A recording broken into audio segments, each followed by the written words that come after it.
revision really does mark a big transition.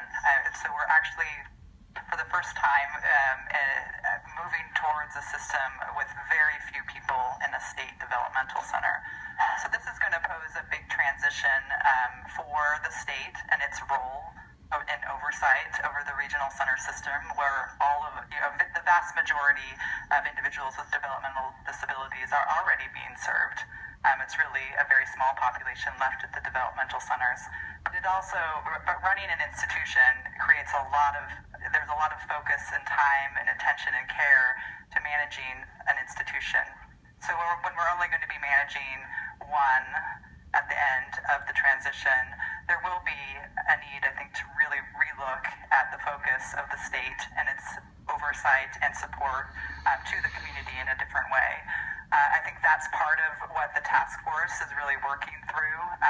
They've talked a lot about rate and rate structure, and I think that's something we will want to continue to work on, but also governance and other issues that are changing rapidly. As you mentioned, the federal government has also recently promulgated regulations really changing the way even the community facilities are run, requiring those facilities that have 6 beds to transition to a place where they only have 4 beds.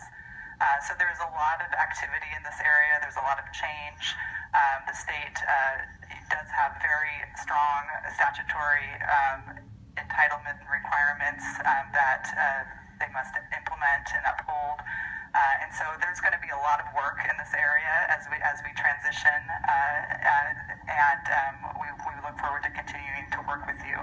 In terms of the language that specifically earmarks the savings from the developmental centers, that's something that I think we struggle with a little bit, because it's just a really very cumbersome way of budgeting. And I think there is absolutely every intention of making sure that there is enough money going to the community to support the services that are needed for those individuals transitioning from the state level to the community.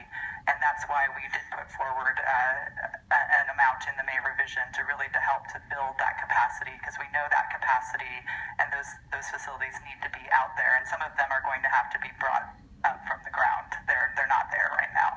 And so we do understand and recognize that we do need to invest in the new facilities, bringing up different types of facilities, and really making sure that the system at the local level is stable.